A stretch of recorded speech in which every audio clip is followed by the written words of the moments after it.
So tonight's presenter is Ian Steppler. I really don't have to say too much. He's so well known. He's given a few talks now for our conventions, and tonight he's offered to put together a talk about a honey producers breeding program. Ian, take her away. Thank you. Well, thanks for that, Liz.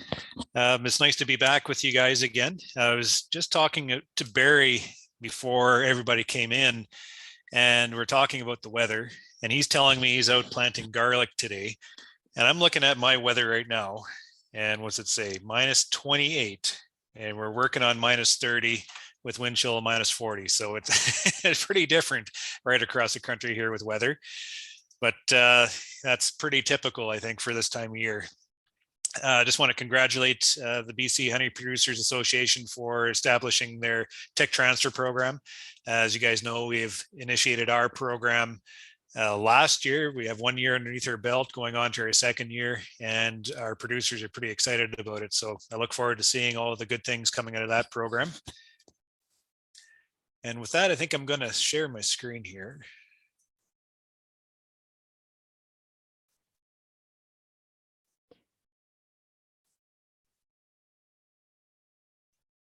I can't. Here we go.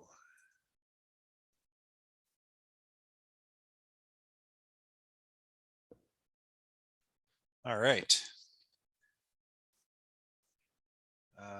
Just give me a second. I can't chew gum and talk at the same time here, so just let me get set up with my screen. Could I ask one of you to put your video on just so I can see a face? Maybe Denise. I see Denise. I don't know, or Liz or somebody. Yeah, there we go. Just so I'm not talking to a cold screen. I appreciate it. So I'm here to speak to you guys today about a commercial honey producers breeding program. Liz had asked me originally to come on and speak to you about it. And she wanted specifically my approach in regards to selecting out my breeders. I'm not a guy that likes to take a lot of notes. I'm not a guy that is big on data and compiling data and all this kind of stuff. I'm kind of like, I'm really good in the yard, in-yard assessments, on the spot, working my beehives. And that's where I best see the performance of my stock. And then what I do is I continually grade my stock throughout the year. And then with that, I kind of bring together everything that I like, what I've seen throughout the year, and then use that within my breeding program. So it's a very basic, very simple breeding program, but it's extremely effective, extremely useful. So anybody who doesn't know me, my name's Ian Steppler, and I'm from Miami, Manitoba. Like I was saying, the cold Miami. I have a 1,500 hive apiary, and we are strictly honey producers. We have no pollination opportunities out here. We just focus on honey. Every year I rear 500 to 600 queens, and I do that through 5 or 6 frame nukes. I've transitioned completely off imports. I started back in 2012, just dabbled with queen rearing, just trying to figure it out. And it took me a few years until I finally figured a program out for myself. In 2015, I was able to completely kick imports, and I've kind of transitioned to my own sustainable queen rearing operation, and I have not looked back. Some of the reasons why I kicked the imports, one of the top reasons you hear from most beekeepers is quality and longevity. Beekeepers are always complaining about buying in queens that are no good anymore. You know, they used to live longer, but I'm not going to harp on the queen breeders because those guys are doing a terrific job. I mean, they could walk circles around me, but there's a disconnect between their queen banks and my beehives. There's something going on between there that maybe affects the queen's quality. I'm not sure what it is. Availability is another reason. We have a very short period of time where we actually need those early queens, and then you mix weather into the whole deal, which even shortens the window, and all the beekeepers need them all within the week and a half. And beekeepers aren't really good at planning out here. So, you know, there's a bit of a fight for queens in early spring. Logistics and managing weather is another issue. I think it's typically about this time of year that we start planning for the spring and planning our orders for the queens, but we haven't even got our bees out of the shed yet. We don't know what the year even looks like. We don't know how many bees we have. It's just kind of that impossible plan that you're trying to make, trying to anticipate all those unknown situations, and it just adds layers of stress. And I found there was no use for that. So I was able to completely cut that layer of stress out of my whole management strategy. I was looking at the price of queens out here, and they had a price tag of $45 to $48 per queen, which is pretty expensive. And you consider like maybe like a 5% loss within the mix, you're getting pretty close to $50 a queen. So that's a lot of money for a bug that you're bringing in through the mail that might not work for you. And biosecurity is another reason beekeepers are becoming more aware of. Just the whole viral issue, pathogens with fungus, just mixing disease from all around the world. It just doesn't make any sense to me. One of the biggest disadvantages, though, of rearing queens is our weather. If we get unpredictable weather come through that looks like this, we might as well just bought the queens, right? So there's a bit of a trade-off there. We just hope that we get the type of weather to come through to be able to mate these queens out. And it's a lot of work. Like, I don't have time to do it myself because I'm in the yards managing my bees. So I pass that workload on to an employee. So that's something that you have to consider, that with this extra workload onto your operation, who's going to do it? If it's going to be yourself, then who's going to do the rest of your work? So you just got to be able to manage your time a little bit more effectively. And by rearing our own queens, we're just unable to meet those really early queen needs. That beginning of May, middle of May type period is impossible to get queens mated and ready to go for when you actually need them. But the number one reason why I rear my own queens is to produce a tailor-made queen to suit exactly my operational needs. This is probably the key to the entire program. We're breeding and we're selecting bees that are best suited for our local environment, but not only just our environment, but who can handle all of our bad habits also. So all these situations, all these things coming together that's needed within our certain area and within our management practice, we can select those out to just allow our bees to thrive. And this is exactly the reason why I've transitioned into it, just because I wanted these bees to start working for me. To do this, though, I'd have to shift my whole management strategy, and I just shifted around to a 2-year program. Instead of trying to fit it into a 1-year operating program, I had to kind of extend that over a 2-year process. And the reason why I had to do that is because I needed to be able to focus the rearing at the best possible time to build these queens out, and to build them out, to mate them, establish them, and then get them up and going. So what I did is I reared these queens through my nuke operation.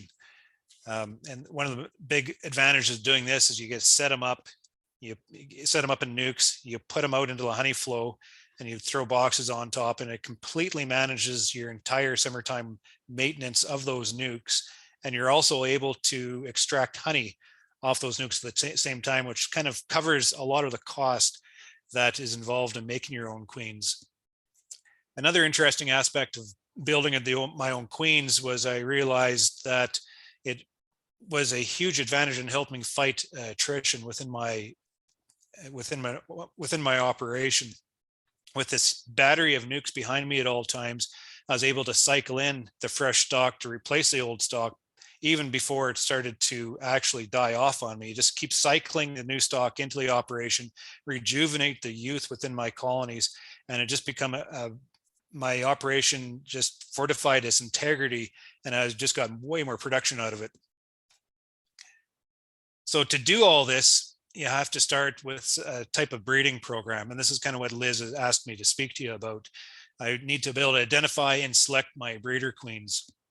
And the way I do it is with my KISS method. I think everybody's heard of that. Keep it simple, stupid, right? To do that, I use a flag system. I use tracking cards. So I'm going through my apiary, my colonies, and I'm picking out everything that I like, everything that is well suited, everything that makes me happy. And I'm breeding from all the colonies that works, right? So, I mean, sounds extremely basic, right? But is exactly what I do. So the KISS method simply is keeping things simple. When I first got in, I was keeping records. I was compiling all this data. I was bringing it all together, trying to make sense of it. And after about 2 years of kind of making this pedigree, I just completely lost track. Everything just fell apart. I was like we're cattle producers out here. We raise Charolais cattle. My parents started into the business back in the early 70s. And we have some stock here that we breed from that extends its pedigree right back to when they started. And it's very easy. Well, not easy, but it just makes a lot of sense. You have this lineage that you're following and you're crossing traits like this, and you have that sense of predictability as you're breeding the cattle, but you bring that into the bee business. And unless you're doing the artificial insemination, but I'm not, it's just everything is all left to chance. And the diverse makeup of the bees themselves, it just makes it impossible. She's flying like a mile, 2 miles off to unknown drones, mating with as many as she can, bringing all those genetics back, and we have no idea what's going on with that within that queen. So I found keeping records was a complete waste of time, and I had to switch to something different. So what I've switched to is a flag tag type system, and it kind of suits my overall continual assessment of my stock. I continually grade my bees all the time when they come out of the shed, all the way through the spring, all through summer, and then into the fall. I'm always grading my bees, and I'm doing that trying to focus on the productive hives within my apiary to be able to, capitalize on them. So then what I was doing is I was using these flags and these tags to be able to then use them to pull out the breeders within my stock. So if you look at this picture here, I'm tipping back 3 6-frame nukes. And the way I'd grade these is I count the frames of bees underneath. So you look at the one to the right, I call that a box of bees, just an absolute beautiful hive. I marked that one because it's big, it looks great. I marked it with a blue tag because I'm going to be making more hives out of that one. I have to work it to be able to prevent it from swarming, and then I'm going to send it in the flow, and it's going to make me lots of money. So I got to identify these big ones that I work, and those are the prosperous ones. So I mark it with a blue drink tag. Blue is my favorite color. Here's what the one on the left here is also, that could be a 5-frame, but I mark with the blue tag too because it's going to involve a little bit of work to keep it from swarming off on me, and it's just a brilliant little nest there. The one in the center, I kind of grade that as a 3-framer, right? And I'm not necessarily meaning that it's a bad queen, but it's just maybe there's certain circumstances come together and it's a little bit smaller. So, but I don't tag that one. I want to tag the ones that I'm going to involve that work in the spring. And with that, it kind of identifies all those well-performing hives, those really brilliant clusters that are coming through. And you notice this colony right here is 2 tags on it, right? This is telling me that this hive in this spot has performed 2 years in a row.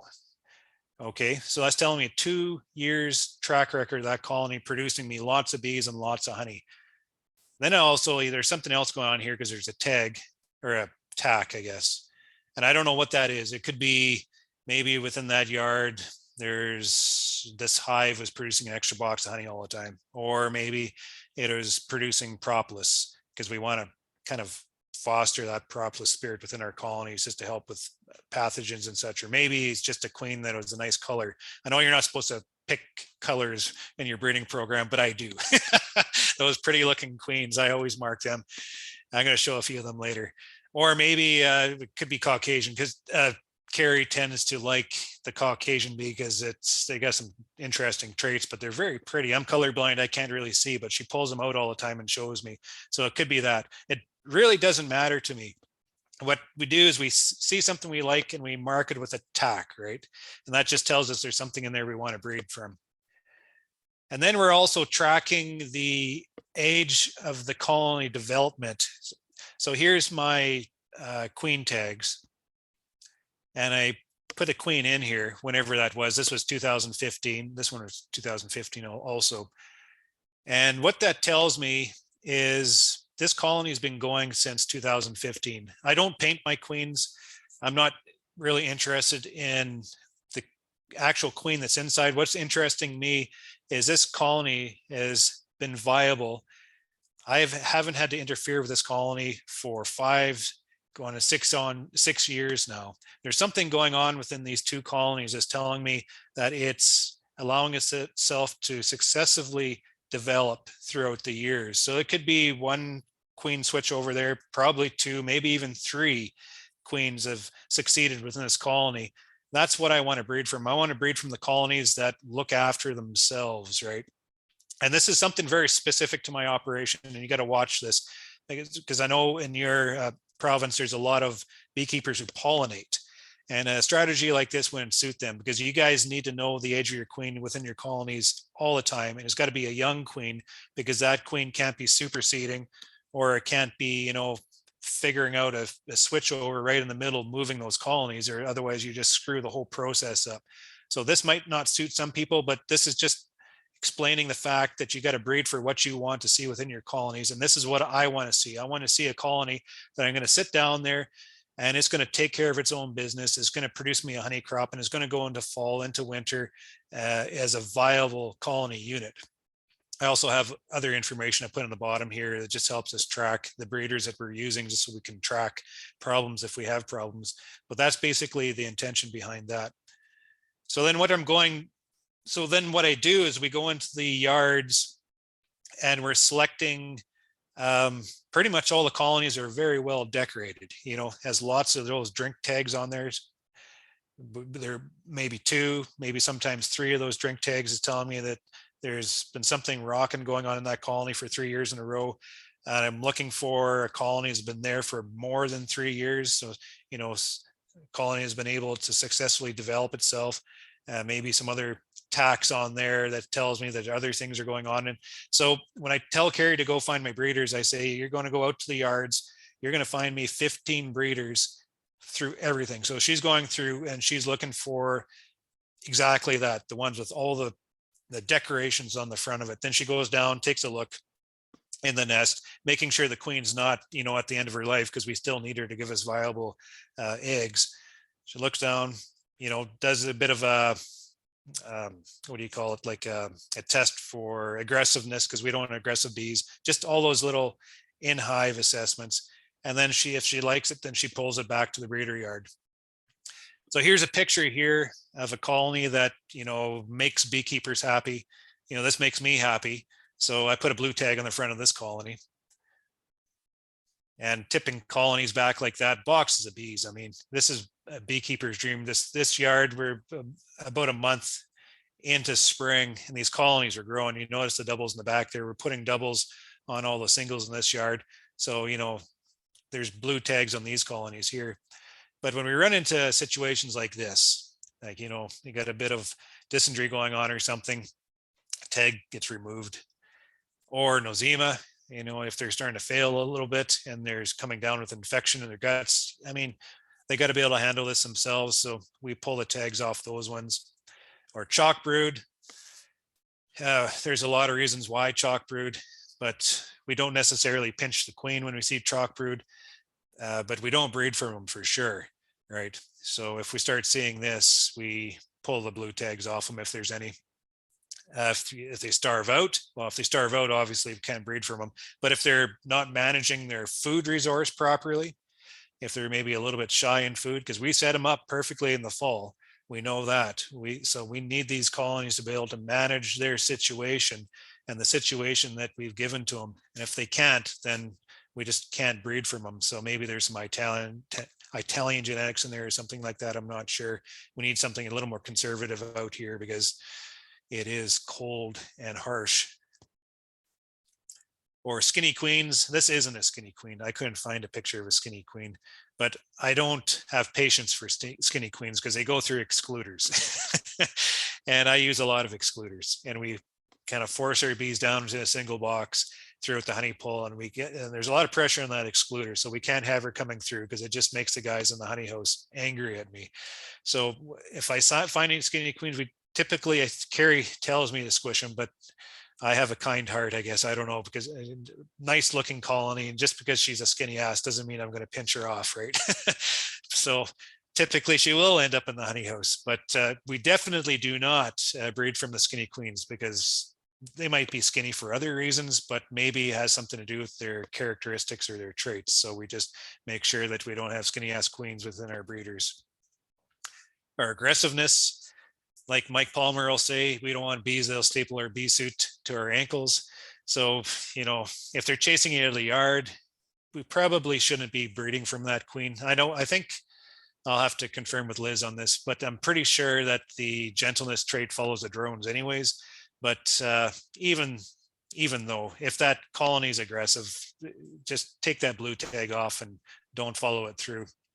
Or lazy bees. I mean, sometimes you go into your bee yard and I mean, there's boxes of bees stacked as high as it, and they're not filling it full of honey. And you're wondering, how can that one not be filling those boxes full of honey where those other ones beside it aren't as strong?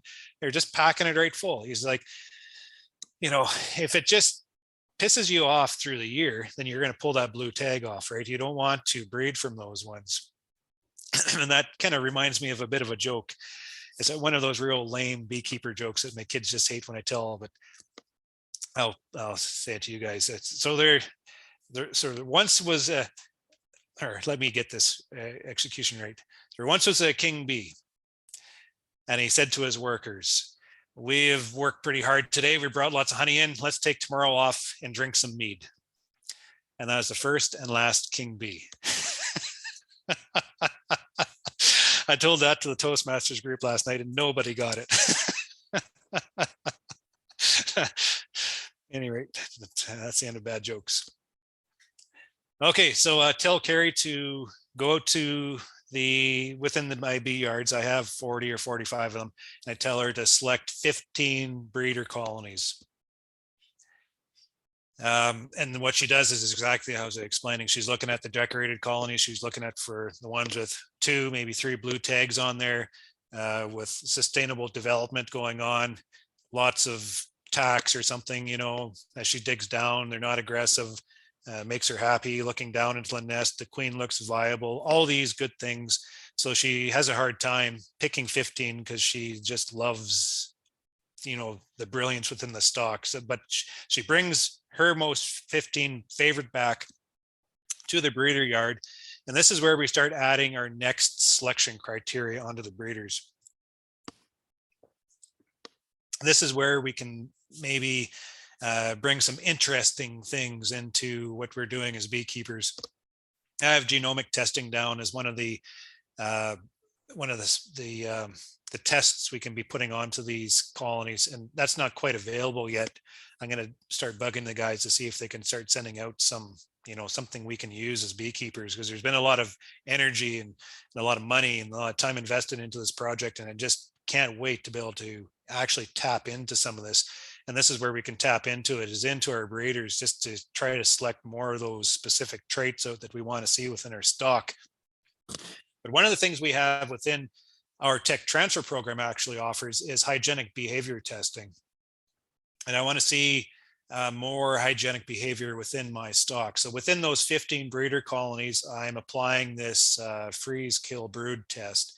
And what Derek does is he comes out to my breeder yard and we take a frame out of every colony and we freeze kill the brood. And we do it with liquid nitrogen. And I think he uses 300 milliliters of liquid nitrogen to kill the brood. And it doesn't, it kills the brood, but it doesn't damage the cappings of the brood itself. So it's almost like it's invisible. And what we want is these bees then to identify the dead brood and remove it within a 24-hour period. So then we get results like this. This is my first year in the hygienic test, and I wasn't sure what I was going to see within my stock, but this is kind of a sampling.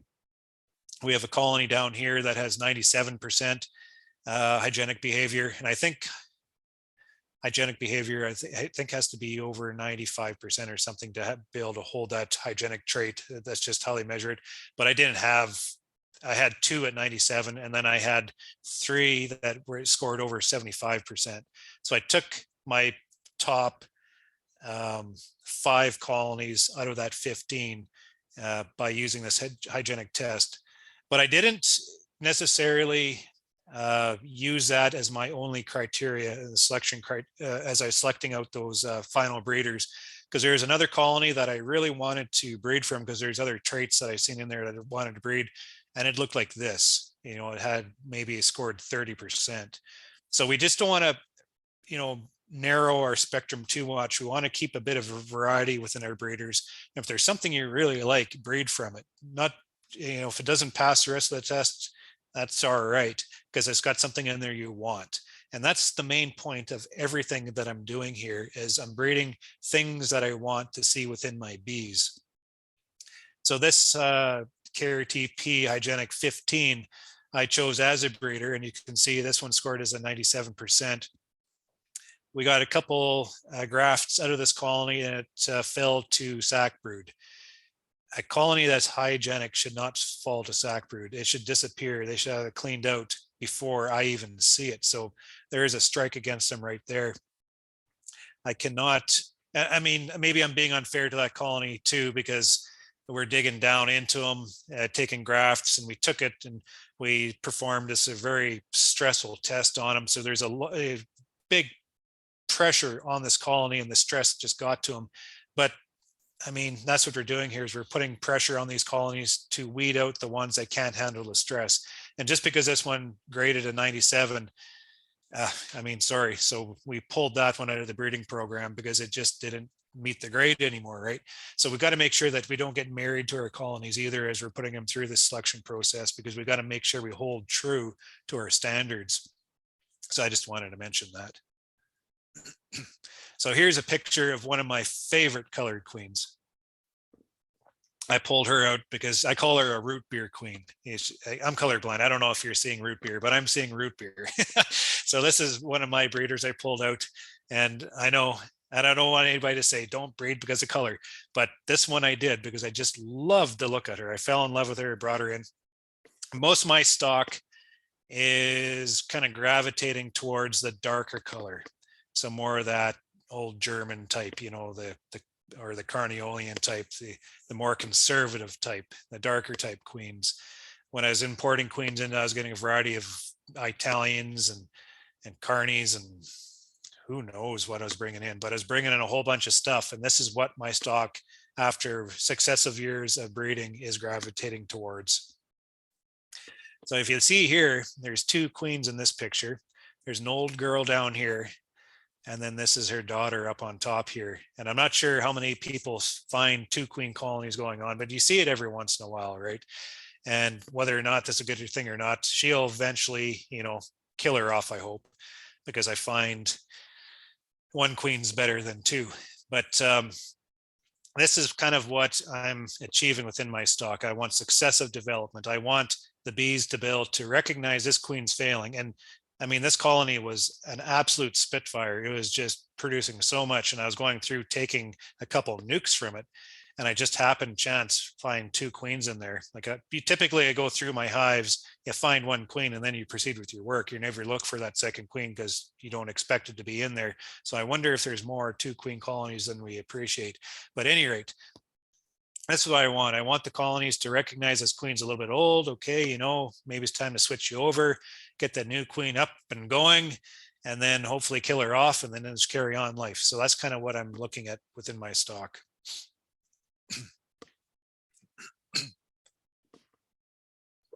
So now that I've selected my breeders, I'll just kind of quickly walk through the process of what I do and how I build these queens out, just to round out the presentation. I use a queenless starter finisher, and I found the magic number is 10 pounds of shook bees.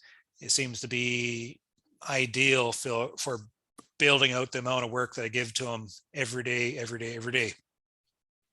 And what I do with the 10 pounds of shook bees, I rotate a frame of mature cap brood through that builder every week. So I pull out a frame of brood and I'm looking for those purple-eyed pupae. This tells me that they're close to emergence, and I know that those bees are going to emerge and contribute to the builder right away. So a continual injection of young bees into my builder all the time. So what I do is I just pick a yard. I have 40 going, so I pick one or two.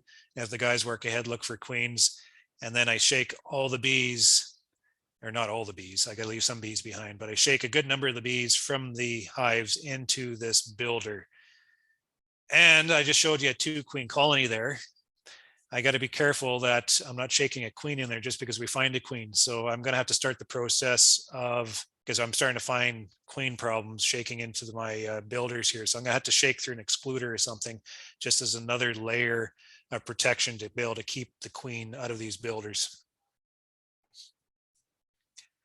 So I typically like to start grafting in that end of May into June period. What did I just say? Yeah. No, I want to start grafting so that my bees, or so my queens emerge into May into June, right? So what I kind of do, what the flags, the telltale sign that tells me when to start grafting is the drones within the colonies. So when do we start seeing the drones walking on the combs within the colonies itself? Because when we start seeing those fresh drones, and a lot of them, that tells me that if I start grafting that day, 10 days later, by the time those queens emerge, those drones will be sexually mature. They'll be up and waiting for those queens to be able to mate for them. So I like to kind of time everything around what the colony is telling me itself. And that's when they're producing drones, then they're feeling the ambitious spirit of moving forward. So if you use all these estimated assumptions here, I think I got all this information from Larry Connor's presentation someday. So if we put all this together, this tells me that the most ideal time to start is within that June period. That's when we start grafting. So I set my builders up very specifically. They're perpetually queenless and they're packed full of young bees. I set my frames up as a feeder, honey, pollen. Then I have a graft slot A, my rotated brood frame in the center, graft slot B, pollen, honey, and foundation. My foundation's there so you can throw it out and skirt your frames back and forth pretty easy so you don't roll bees. And then I bi-weekly boost with bees, or I rotate that cap frame of brood through them. I employ, I don't know too many people that do this, but this is what I do. But I employ a 4-day graft frame rotation throughout my builder. So I'm giving each builder a new graft frame every 4 days. And the reason why I do that, I start, like one graft frame is going to be 30 cells start. And the reason why I do that is because I want to keep these builders producing royal jelly at all times. So I put a graft frame in, 4 days later, I'm going to put another frame in, and that way they're always producing jelly. They're always working to build queens. They're always focused on one thing, and that's to build those queen cells all the time. None of that start, stop. It's always building those cells out, always secreting the jelly.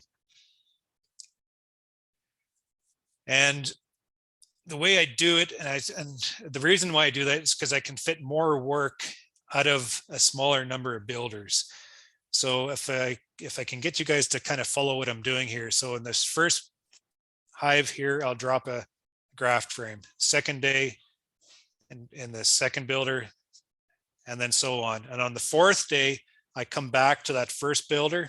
I shift that graft frame over to slot B, and I drop a fresh frame in slot A. So if you're following me on that, and then I just go through the cycle again until day 8, and I come back to that first hive, and I cycle that frame that's now 8 days old into my incubator, and just keep shifting things over like that. So that if I need 30 cells, Carrie, she does a pretty good job. She's 95% success. So if we're grafting 30 frames, we can almost count on 25. or 20 if we want to call it pretty hard. So let's say if we want 25 cells every day, I have one row of builders. That gives me 25 cells coming out every day, every day, every day, every day. If I need 50, then I just duplicate that, right? So I have 2 rows of builders going at all times. If I need 75, I just put a 3rd row and so on. So you just kind of, it's just, you duplicate the process according to how many cells that I need. Here's a picture of Carrie in the builder yard right now. She's on the first colonies, and what she's doing is she's shifting the graft frame into slot B, and she's going to drop fresh frames into slot A. There's what she's doing. So on day 8, as I'm transferring the day 8 frame out, it goes into my incubator. And this is a very fragile time to be moving queen cells because they're very delicate, but Carrie has a lady's touch, and she's really quick and swift and gentle on my queens, and we put it into this little foam. Okay. I keep my incubator at 90, no, I keep it at 93 and a half. I used to keep it at 92 and a half, and I found it was just a little bit too cold, just too slow. So I upped it to 93 and a half, and it quickened things up just perfectly. I know some guys that keep it at 94. I don't know if that's too warm. I don't know. Everybody seems to tell me something different, but what works for me is 93 and a half is what I keep my incubator at. One of the reasons why, well, 2 reasons why you use the incubator. It makes for some real uniform emergence. When you look within your builders and you have your graft frame and the cluster surrounding it, you just appreciate the temperature differences within that cluster of bees. And as those cells are maturing, they're maturing to the temperature that's around them, right? So when you bring these cells into the incubator, it's extremely consistent. All those cells kind of like even right out, and you have pretty much all those cells emerge almost at the same instant, right? It just works so well. It just kind of tightens everything up. It makes it a nice, neat little package, especially when I move them out in day 8, because that gives a lot of time for them to fully mature into this incubator. The other reason is, and actually the main reason, is so I'm not digging around in these builders when it's rainy or cold or the bees are miserable. So I don't necessarily have to move them out in day 8. I could just shift that frame over a bit. If the weather is miserable, I can wait for a sunny day to move them into my incubator. And when I'm transferring them into my nukes, I can either transfer them day 10 or hot on day 11 and take a chance on day 12, even if I need to. And it doesn't really matter, because if they emerge, they're going to emerge in this little foam, and they're not going to kill all the rest of the work that's going on within that colony. So that's the second reason why I use an incubator. It works very well. I'll never look back. So here's a picture of Carrie doing her graft. I can't graft if I tried. I tried, but my fingers just don't bend the right ways, and I can't. I'm good with hammers and chainsaws. I don't know how she does it. I can't even see the damn things. But she's got a little tray on her steering wheel. I got this from a guy in Florida. And she puts her graft. She's in the builder yard, she's in the breeder builder yard right now. She just pulls out the frame, puts it in her truck, turns on the radio, air conditioning's going, whatever. Actually, no, that's a lie. She cranks the heat, and she has the truck full of wet towels just to make it hot and humid. It's very unpleasant actually in there. If I were her, I'd have the air conditioner on and the radio going to make it pleasant. At any rate, she makes me the success so she can do it the way she wants it. So here she is, and she's just grafting. It's right in front of her like this. She can tilt her steering wheel whichever way she wants, so it's a right angle, and then straight into the builders after she's done. This is what it looks like after 48 hours after the graft. That's just a beautiful sight. Just look at the jelly in those cells, just brimming full and pulling wax down, nice and uniform. One way we can call cells is just looking for consistency, and we don't call too many, but when we're pulling out the frame and we're seeing a very standardized frame of development, and we're seeing something is a little bit small, typically we take those small ones away because, why is that one small and all the rest looks just so beautiful.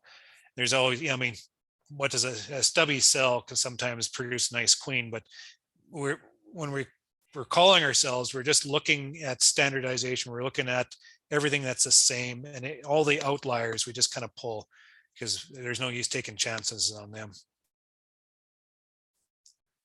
We use little tricks, like we have this queen disc just to help us do our math, because every day we're counting our fingers and toes, and so we use these little tools to help us with dates, and we track everything on cards. So same as the rest of everything I do, I just pin a card onto the front of the colony and tells me the information I need to know.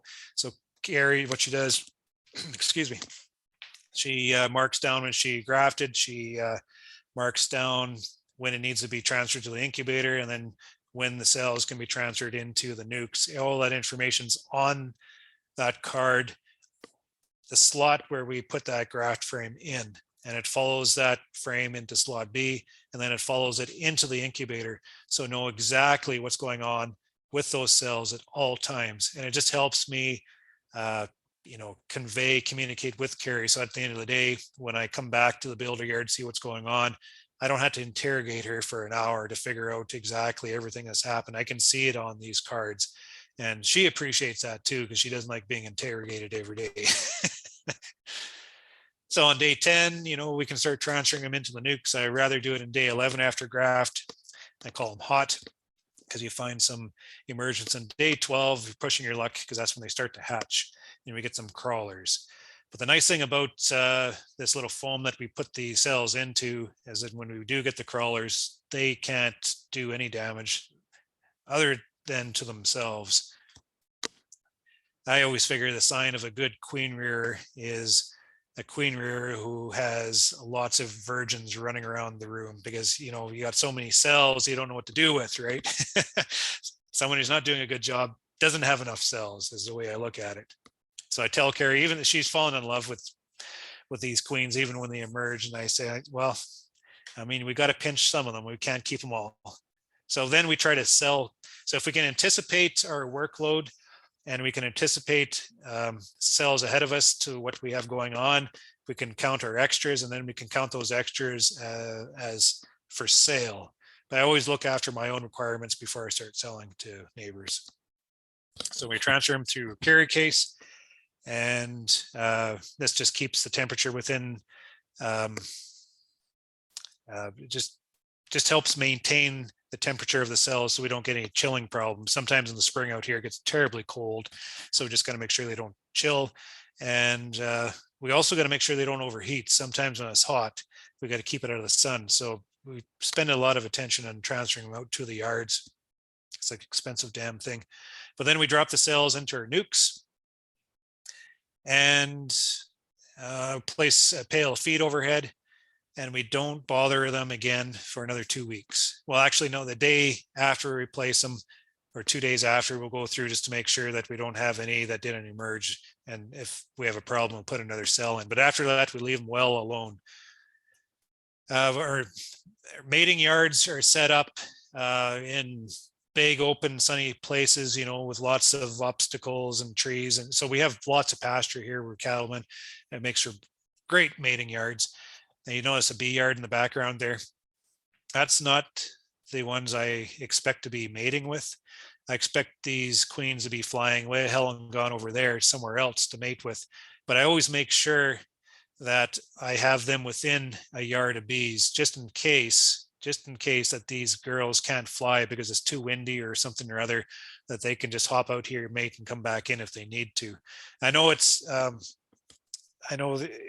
it's typical for a queen to fly further because she's trying to look for an outcross, right? And the drones, they don't fly as far. They're looking to stay up there more often. So they'll fly 2 minutes, go up in their congregation site. So they'll pretty much stick fairly close to where they come out of. So they're waiting for the queen all the time, where the queen, like, she'll fly for 10 minutes. Like it was 10 minutes to a mile or something. She'll fly a mile away, mate, boom, boom, boom, boom, boom. And then she'll fly back. So that's just a strategy. And that's what they tell me. And that's kind of how I set my yards up. I'm looking around what my queen's going to be mating with, and then I'm always leaving a little bit behind just in case. So maybe in the comments, you guys can maybe comment on that too. Maybe Liz can comment on that whole thought process around the queen's mating and where they mate and that whole strategy. I'd like to hear a little bit of feedback on that. So after about 20 days, we go through and we check for mating success. And we got to be pretty swift because we have canola starting right about this time. And we have a box full of young bees starting up a fresh nest, not a lot of space and a lot of nectar coming in. So we have to be pretty prompt. We don't like to give them too much more than 22 days. An old German beekeeper told me one time, he said, Ian, you got to realize these are German bees. They need to take their time. So give them time. But I mean, we have a schedule we got to keep too, right? So we give them 22 days. And if they're not laying by then, we just shake them out and get on with life. This is a yard I've set up. I do everything with the easy loader. So I set my nukes up on pallets and I put them out on the pallets like that. So I'm not lifting anything. And it's nice when you have like 97% success, because then you go and just pick the pallets up and put them back on the truck. It's just like put them down and pick them up. That's just how it should be. So through the summer, I'll just quickly step through the last of this. We set them out to our honey yards because we take these nukes and then we put them on the backside of the honey production yards to then send them into the honey flow. And this completely manages the workload of managing these little nukes throughout the summer. So we put the standardized honey boxes overhead and we have them share space overhead. We have excluders on tight so the queens can't mingle because the queens will kill each other. But the bees, they could really give a damn. They're just, they mingle back and forth and they share the space up top and they store a lot of honey. I used to separate, like when I put the honey boxes on top, I used to use newspaper just so it'd be a slow merger up. And then I started using Honeybee Healthy just to kind of merge the sense in that. But now I don't even waste my time. It's just excluders on boxes and away they go. They mingle so easily. So these, I have a bunch of 5s also, and they don't fit nice and neat and tight. My OCD kicks in because these 6s are nice because they fit just perfectly under 2 boxes. Look at the straight lines. Just very pleasing to the eye. But the 5s are a little sloppy. You got cracks and spaces, but they worked all the same, just exactly the same. Just we got to be careful that the queen can't get through. So we made a rule not to use plastic excluders because plastic excluders kind of warp like this and they'll leave little places where the bees or the queen can get through. So we use metal bound at all times with that. And the way we manage drift is by alternating the entrances. That's extremely important for these 5s, each way, and it just helps orientate. But also the 6s, I talked to producers who like to put 6 6s on a pallet, 3 facing one way, 3 facing the other way. And these center ones always drift to the outside because they can't find their spot in the center. But by arranging them staggered entrance like that, I never, ever have a problem with that. And I put them through and I run them as honey producers. So I capitalize on the main honey flow. So like these little 5s here, built them in June. And they produced, well, I'm looking at, this one produced me 8 boxes of honey and this one produced me 6 because I doubled up exactly what was on there. And these boxes were 35 to 40 pounds of honey in the colonies. So, I mean, if things line up out here in the prairies, you can capitalize on these nukes for them not only to cover their expenses, but to throw some money into boot. So it's a pretty neat thing going on. And you got to be careful though, because if you don't give them enough space, I mean, when those queens spark up, they'll fill that brood box right full of brood. And then you have all that brood emerge and then they'll fill them right full of bees. And then you got to make sure you have enough space in there to be able to fill. These, I come back to this yard and they were absolutely plugged full of honey. I was like, left some honey in the field that day, but we're bringing in, I mean, these are 80-pound boxes. It's just unbelievable. So I use these nukes also to help fight attrition. I have this battery nukes behind me at all times. And what I do is I just cycle out my failing colonies. So through my continual assessments, I'll notice a colony starting to, fail. I'll pull it out before it dies off of me and I'll drop a nuke in that spot. And I take that hive that's failing and I put it into my nuke operation, kill off the queen, put a queen cell in and just rejuvenate that nest. In the fall, I have this huge amount of nukes behind me. when I realize my summertime losses, and when I call out my fall time losses, I just fill those spots up with nukes. And this way I'm able to hold my numbers for the hives coming out of winter, be the same number of hives going into winter. And I feed them up nice and heavy. And I winter all my stock indoors.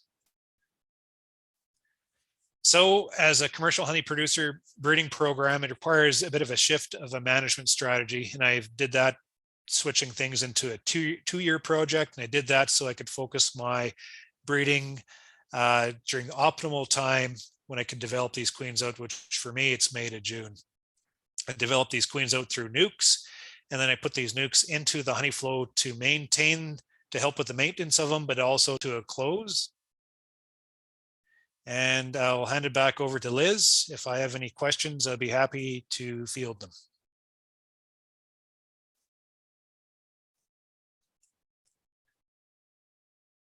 Okay.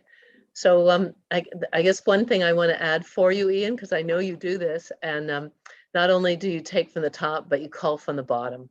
And that's just such a great way to breed as well. You know, that the fact that you're always taking out the hives that are not good in your operation. And so you're just always taking from the bottom and, taking off from the bottom and breeding from the top. So absolutely. Yep. Yeah. So Em and Wendy, you'll take over now and field the questions. I'll type in a few of my own later. Thank you. Hi. Are you going to start, Emily, or shall I? Yep, sure, I can start. Ian, thanks so much for the great presentation. We have lots of questions coming in. So I asked a question, what kind of card are you using to track those cells? Like below the A, you have all the cell dates. That isn't just a straight paper card, I assume it's something. Yeah, so what I did is on my Excel program, I just made a little card type thing, and I laminated them. I bought a labels and I just put it through a laminator, and that keeps them long enough because it gets rained on a few times and it does deteriorate, but it keeps it together long enough that allows my use. But my other cards, the queen age cards, like the ones where I have the origin and the year and the codes and all that, that's a vinyl card, and I had that made from a local print shop. They made them for about 35 cents a piece. I went together with a bunch of other beekeepers to make them, and it's a vinyl, so it doesn't deteriorate in the weather. Oh, nice. And they probably don't. We find a lot of our cards crack. Vinyl probably is I'm gonna have to try that for sure. It seems like vinyl works pretty well. So somebody asked as well, what brand and model of incubator or hatcher do you use? I think you have that on one of your videos, but maybe you could just quickly answer. It come from Georgia. GQF. Does that sound right? I'll have to. What I'll do is it's a 1450 hatcher. I'll send you an email, and if anybody's interested, they can contact you on the exact specific name of it. It is GQF, I think it is. Hatcher, come out of Georgia. It costs $1,200. It's quite a bit of money, but it's very.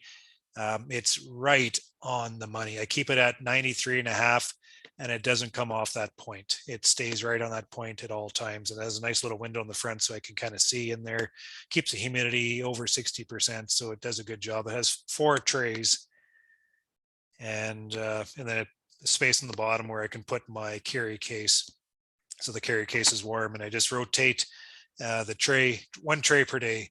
Every tray goes out in a different day, so we just rotate through the trays, and it works very well.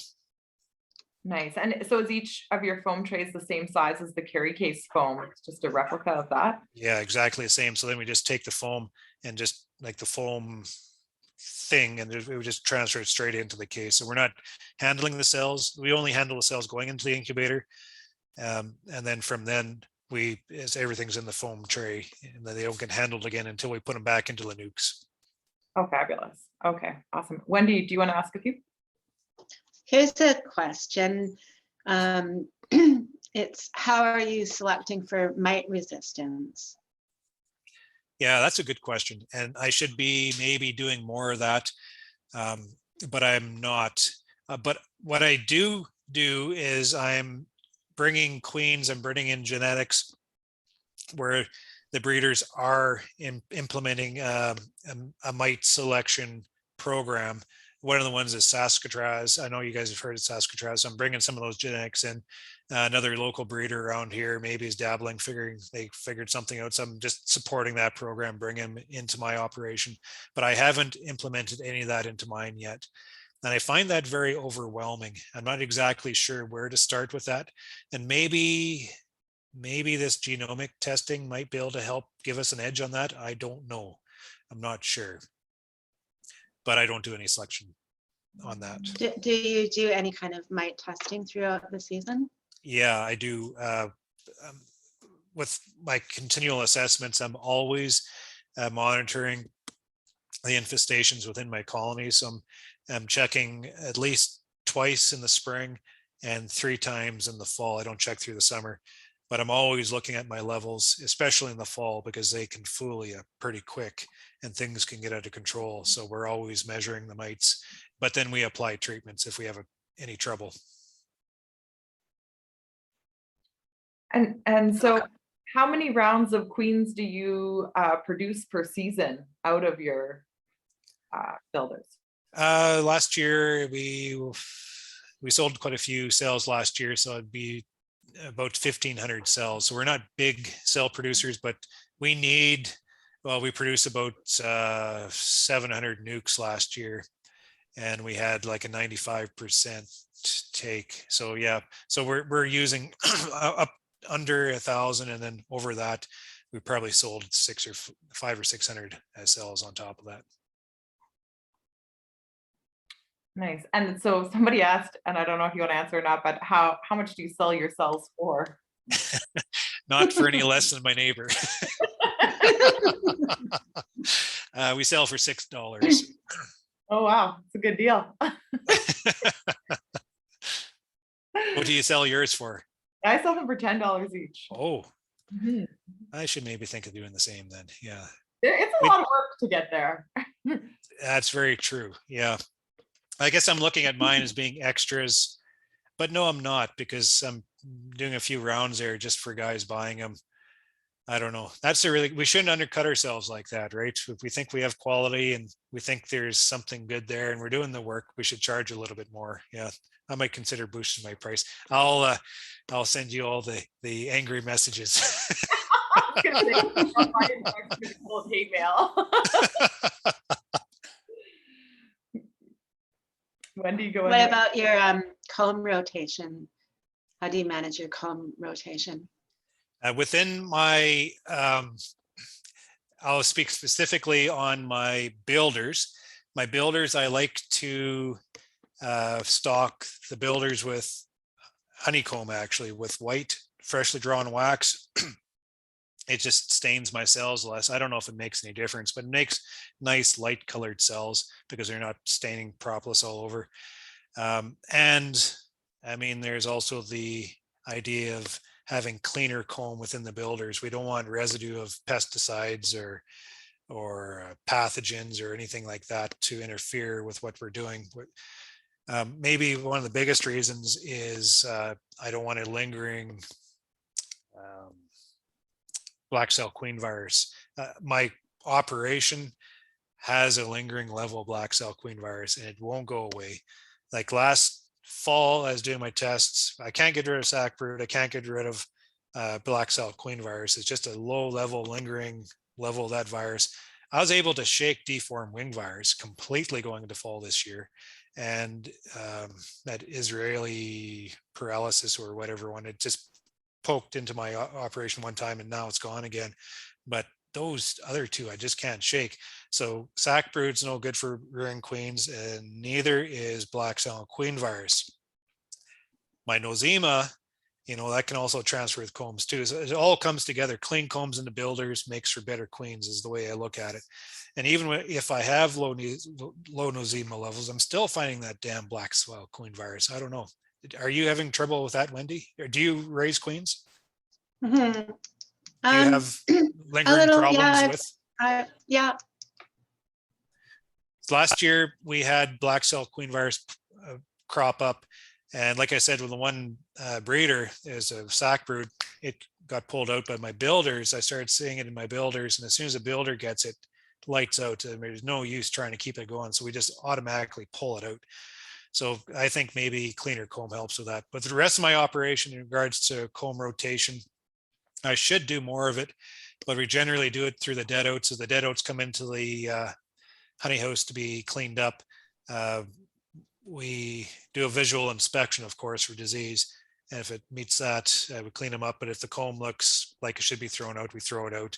And we continually, probably we rotate a frame, a foundation in every colony every year as we're taking the splits, and it just cycles into sales and stuff like that. So anyway, that's a long-winded answer to your question.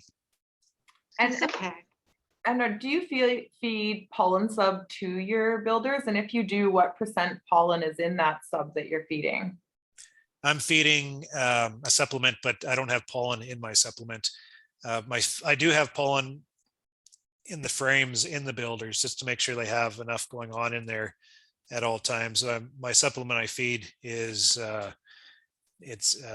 well, actually I'm feeding cornmeal is what I'm feeding, and the bees seem to do absolutely terrific on that. So that's what and just not to replace pollen or anything like that, because we need that, is just to supplement them if they, can't access that fresh pollen, or maybe they don't have enough there, they can chew on some of this just to help provide the nutrients they need as they develop out the cells.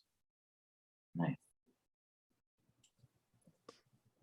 Emily, is anyone raising their hand to ask a question themselves? I haven't seen any hand raises, but there's still lots more questions in the chat. Another one is, do you ever call drones when there appear drone cells about to hatch, if the queen needs many to mate with in the first place? So in other words, do you call drones for mite control at all or not? Or if you have other concerns within the colony, do you ever go through and just smash drones because you're like, oh, this colony has sackbrood, I better get rid of drones? Oh, I see what they're saying. Yeah, that's an interesting approach. And maybe I should, because then you're removing all those genetics, but I don't. That takes a lot of work. Okay. If the colony is in really rough shape, pinch a queen, put it into the nuke program, drop a new queen cell, and just let it reestablish. That's about as much work as I put into that. Yeah. Okay. Yeah. No, fair enough. And another one is if you winter singles or doubles indoors. Always singles, and nukes, they stay in the nuke box also. Yeah. Yeah. And someone asked a question about the temperature for indoor wintering. The temperature we like to keep at 4 degrees. That seems to be that magic number. They are very efficient with the use of their resources. But if you get colder than that, then you start having condensation issues within the colony. So we like to keep it just warm enough, but not too warm that they're so active. So 4 degrees seems to keep them nice and quiet and nice and dry. Perfect. This is something that we've seen pop up more and more lately. Somebody asked about the pollen in your pollen patties, but you're not actually putting pollen in your pollen patties. But have you found trouble with the canola pollen while you're raising your queen cells? I know that it seems some queen breeders are having trouble with canola pollen and raising viable queens or queen cells. No, we are in canola country here. We have a lot of canola.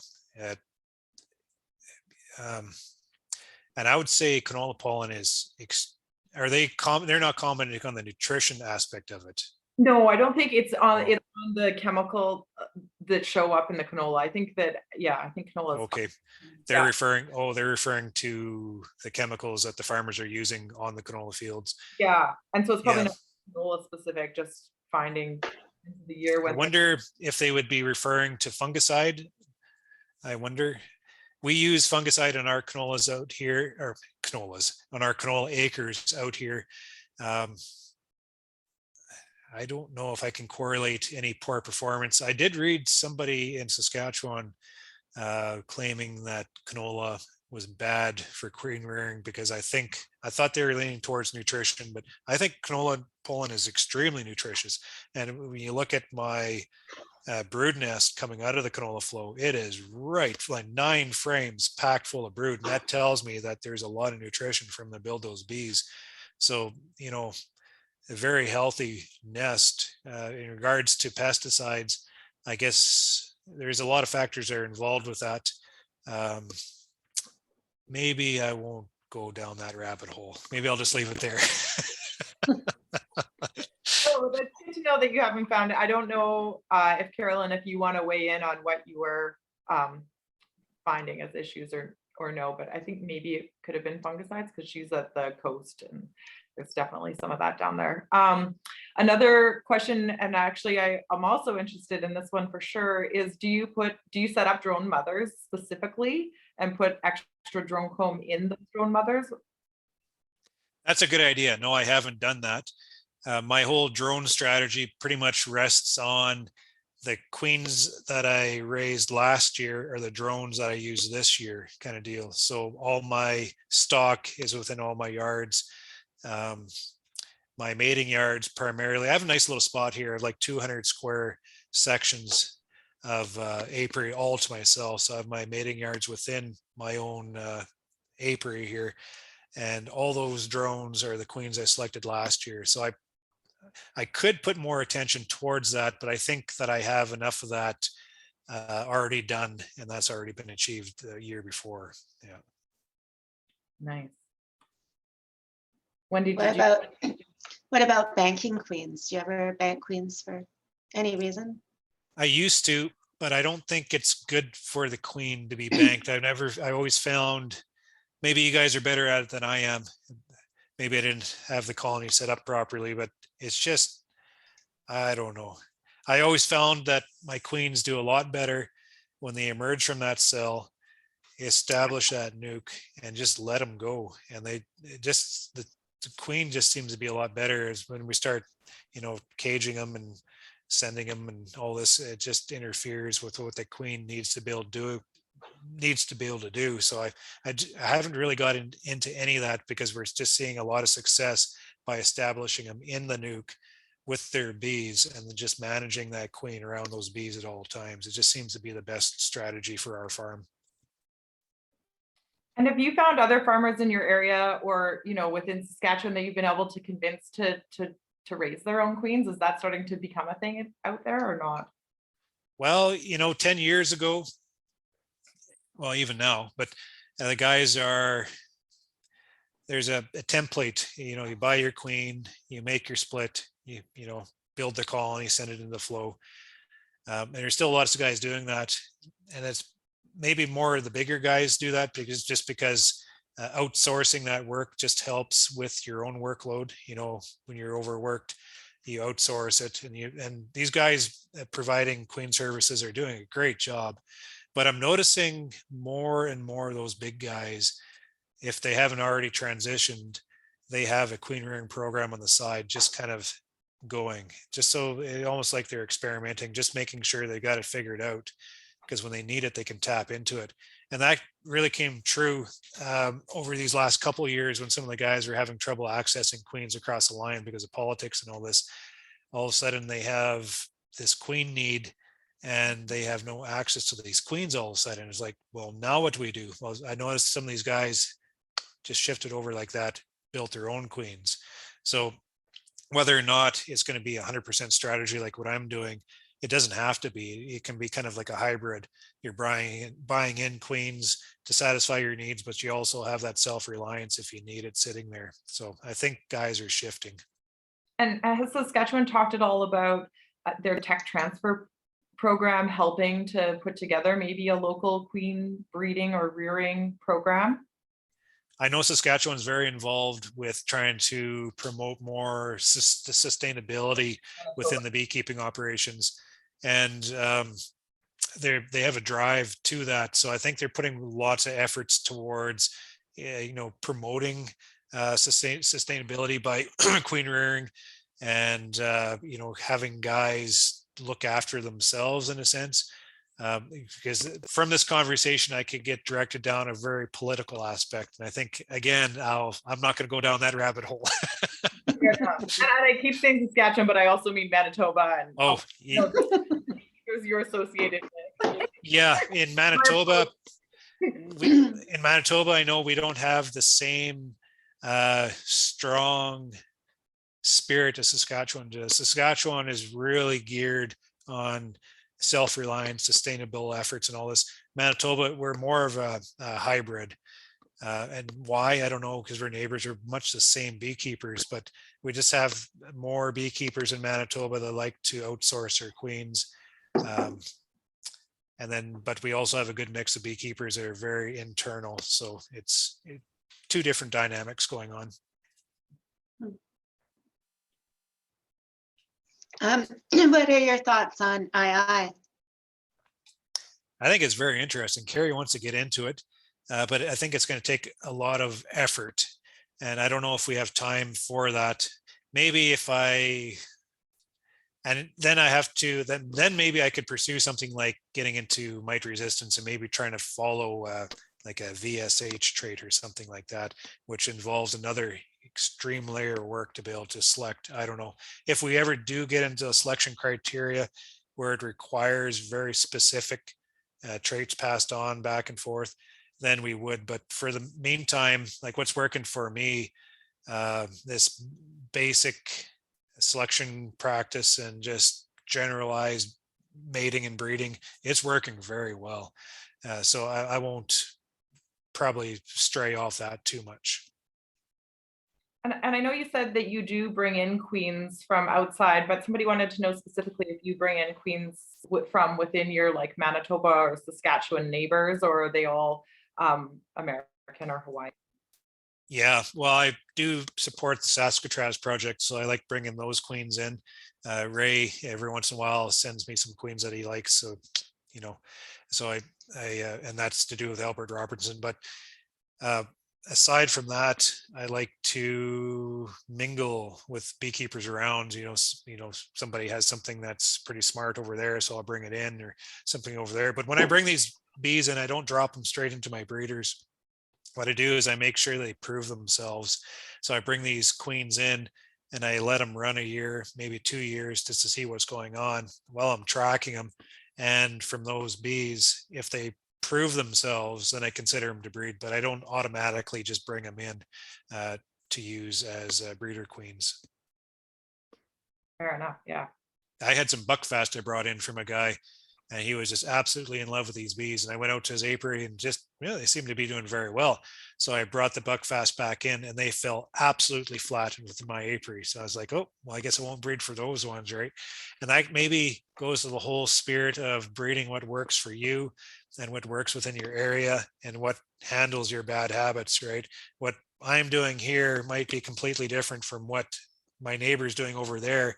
So if it's working here, it doesn't mean it's necessarily going to work over there, because I'm really fine tuning and honing in into some of these traits that work for me. These bees are doing exactly what I want them to. That neighbor might be looking for different things, right? So it might be have a different lens on his glasses. So I'm a little leery when I sell my bees to somebody else, especially when that somebody else manages their bees completely different than me, because I'm like, oh, he's running doubles and he winters outside and he doesn't feed him supplement and all these things. I'm thinking, well, I'm going to get a complaint from him, and sure enough, I get a complaint. Your bees suck, Ian. Well, yeah, go tell it to the next guy, right?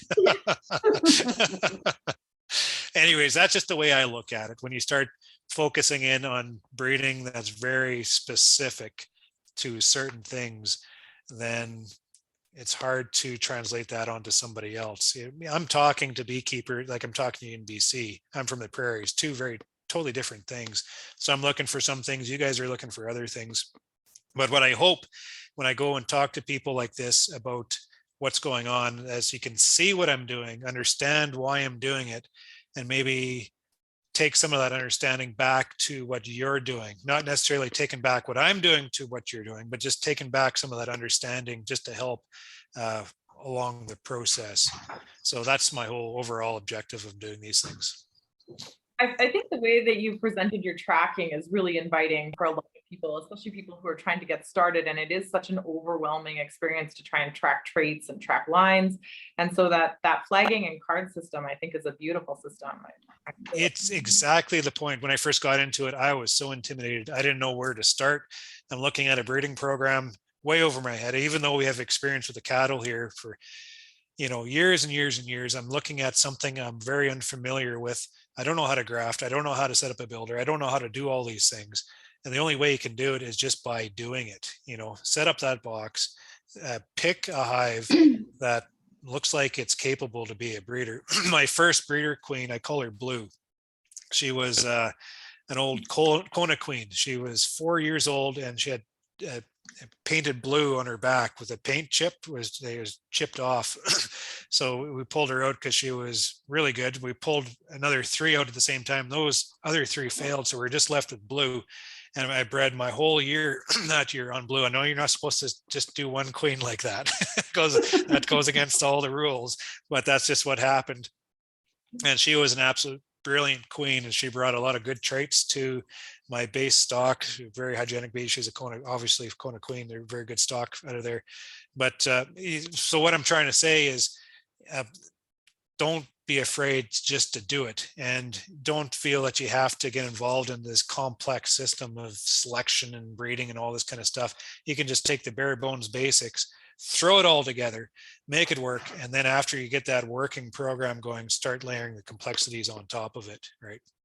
I really like that. I think it's good. Yeah, me too. I like that. I want to ask you a Liz question, had Emily, or I was going to ask Liz, but maybe Emily, you could field this one if you don't mind. I'm talking about my breeder yards and my assumption that the queen flies off and the drones stay close, and where should I set up these breeder yards, and what's the best way to set up my breeder yards? Do you follow my same train of thought on that, or do you see something different than that? We do exactly that. We put a lot of drones close by, and we circle with drones, but we do select drone mothers and do artificially put in a lot more drone comb into those colonies within our like 2 kilometer radius of our main mating yards, for sure. Okay. But essentially the same idea. Yeah, so you are planting those drone colonies 2 or a mile away anyways, because you're assuming she's going to fly away. Yeah, that's our assumption. Yeah. Yeah, I was talking to a queen breeder one time, and I asked him that question, and he looked at me like I was nuts. And he said, Ian, those virgins, they fly out, and they have about 10 drones tailing them as soon as they leave that hive. He says, how far do you think they get? So that was just his comment. So I don't know, because I'm just basing my my knowledge on what I'm hearing and what I'm just translating that into my practice. I'm not exactly sure if that's actually what happens. So so thanks for that. Yeah, no problem. Wendy, did you see some more questions out there? Well, Liz had a question, but now I can't see it. Can you see it? Yeah, I think it was, what would you say the economics of being self-sustaining for queen? Would you say that the economics is twice as economic as when you bought queens? Like, are you finding the efficiency is twice as good, or the economics are twice as good now that you? I don't know if I can measure it exactly like that, but I can tell you on the ledger, replacement stock queens, very expensive, is high on the list. Sugar is another very expensive cost, but queens replacement stock was always at the top. And now that I'm rearing my own queens, considering that I do have an employee that I had to transition into this, so it's taken more of her time, but that I've completely removed the queen expense and the replacement stock from the ledger. And they not only with the honey that it can produce out here, because we have the vast fields of canola, not only covers those expenses of making those queens, but it provides us money on top of it. So it's actually made us money by doing it this way. And it's allowed us to venture into more of a sustainable effort as we're trying to hold our numbers within our yards all the time. Is always our, like I'd say, I'd probably sift in, 30, 45% into my operation every year. It's not that I'm seeing 45% losses every year, that I'm identifying. So let's say I have about a 10% loss at a winter, all the rest of them I'm identifying as hives that maybe aren't up to snuff or failing. I'm pulling them out, putting them into my nuke operation, dropping a fresh unit into that spot. So I'm just continually cycling in fresh stock into my operation. And my objective is to have every one of those places within my operation as productive. I don't want place takers, because my boxes are expensive. Their comb's expensive. The boxes overhead are expensive. My time's expensive. I want to make sure that every one of these colonies are firing on full cylinders. So I kind of do the same thing as what we do in our cattle operation, is we look at the expected lifespan of the cow, and we cycle those old ones out with fresh stock coming in. So if we're looking at a lifespan of being 15 years on a cow or whatever, we try to tighten up the age of our cows to about 8 years or so, where they're very productive. So we're bringing in the young ones by pulling out the old ones. So we're looking at the honeybee hives the same way. Let's look at 3 years, 3.5 years, 4 years on a good colony. Maybe I might be exaggerating. We're taking the bottom end of those colonies, kind of like what Liz was saying.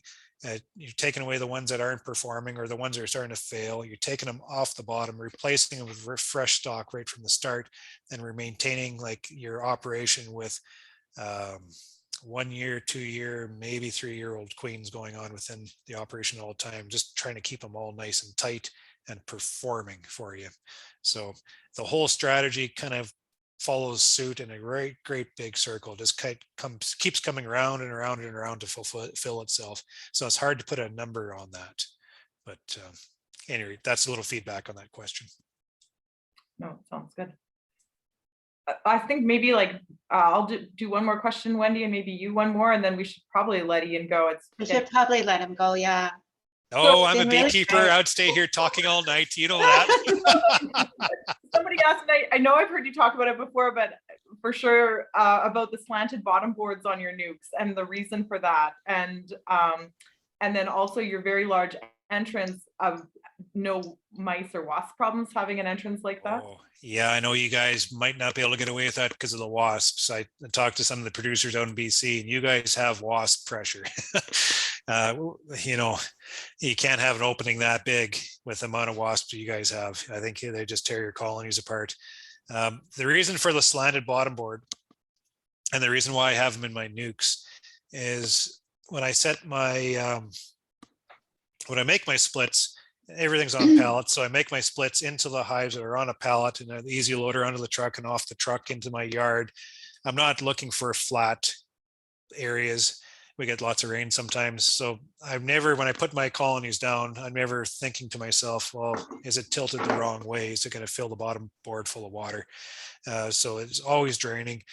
And the guy who invented that idea, I just kind of adopted it, I guess, when I bought his equipment.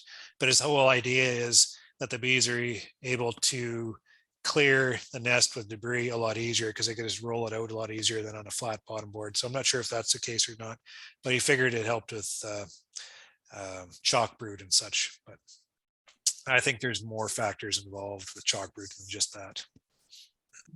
But gravity always helps. So yeah, when you can get those out, that's one thing about I found when I started rearing my own queens. It took me 3 years to actually figure it out, and then I got 100% of it, or nearly 100%. For the next 4 years, I noticed my chalk brood just about disappeared. Like I used to go into my yards in the cold spring, and the edge would be taken off because you'd have all these little piles of chalk brood in front of every one of my colonies because they're having a tough time that spring. I rarely ever see chalk brood now. And I attribute that to my breeding program, because I think my bees, I'm just selecting the bees that can handle that certain type of chalk brood that's within my stock. I bring a package in from Australia or whatever, drop it down into my yard. It's not familiar with my type of chalk brood. There it goes. It's all full of chalk brood. That's why we see it from the foreign hives. But I think just by keeping things internal, we're able to maybe, like Wendy mentioned, am I doing any breeding for Varroa? No, I'm not Varroa, but other pathogens, maybe I am just in an indirect way. Maybe I've controlled my chalk brood through this breeding program, or other things like I wish I could do black cell queen virus, you know, Right? but the whole process is there. And now that the process is there, I can just add layers onto it to maybe achieve some of those certain things. Wendy, did you want to ask the last question there by Heather? I have a question here. I don't think it's by Heather though. Is that okay? It is. When you cycle in when you cycle a new nuke into a failing unit, do you mark the year of the new queen on the unit? Yeah, I'll answer that. When that hive's failing, I don't put another nuke into it. What I do when that hive's failing, I take that failed colony, pinch off the queen, and move it into the complete unit out and into a nuke. So whatever problem's going on within that hive, to the point where I have to drop a nuke in there, I don't want that lingering problem. I want to totally remove that from the yard and have them figured out with the queen cell. You know, virgins solve all problems with beehives sometimes. So she can solve that problem, or she's not going to solve that problem. That empty space, now I bring in a hive and I drop a nuke into that spot, that empty spot. So I try not to mingle those two bees, because I don't want to have that problem linger on into the new colony to have to deal with. Yeah. I used to do that. I used to identify a hive that's failed and then take a nuke and drop it in there. But then I found I'd had to cage the queen, and because there's so many things going on there that we don't see that's going on. And by dropping a fresh unit in there, it might just cause a lot of trouble. And a lot of the time they go and kill that new queen that you just put in there, right? So I've completely removed that situation by removing the problem and then just dropping a nuke into that spot. Can you share your supplement recipe is another question there at the bottom. I'll break in with one. That's proprietary. Oh, okay. I will tell you. I don't know how much I'm going to tell you, but I've switched. I used to use a soy meal and a brewer's yeast. Very, very good. They worked very well. I balanced it out with supplements, but there's always a lingering problem with soy meal. So what I did was I switched. Well, I'm a grain farmer. I grow corn, and every time, and we feed corn to our cattle, and the bees are always in the cattle feed troughs bugging the cows because there's corn in there. I said, well, if they want it so bad, why don't I feed it to them?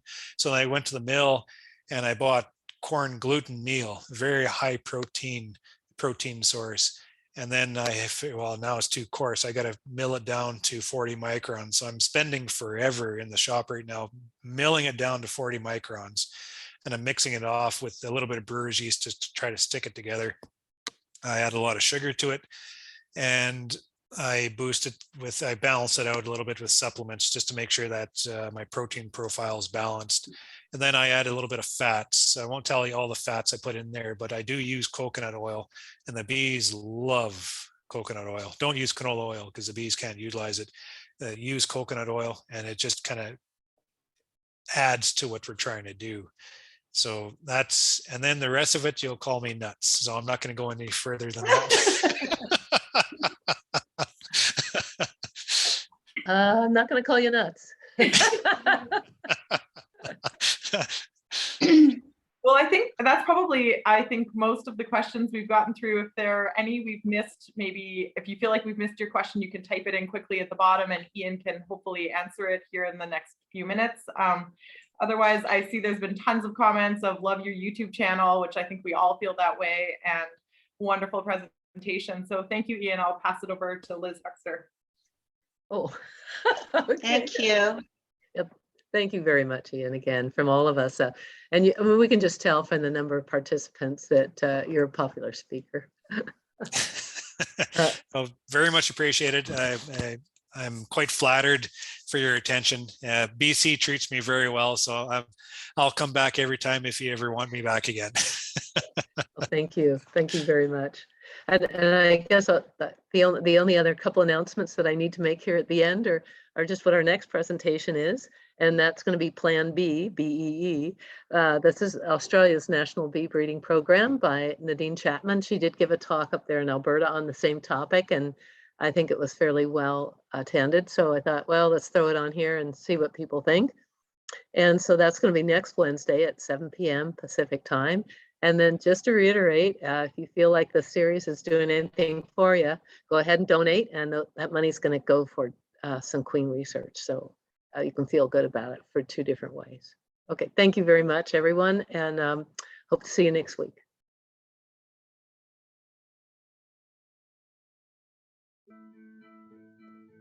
Thank you for joining us for this presentation. BC Bee Breeders is producing a series of recorded sessions to share knowledge within the scope of breeding honeybee queens. For more information, check out our website at bcbeebreeders.ca. To support ongoing research to be shared with beekeepers across Canada and the world, please click the donate link on our website at bcbeebreeders.ca. Thank you.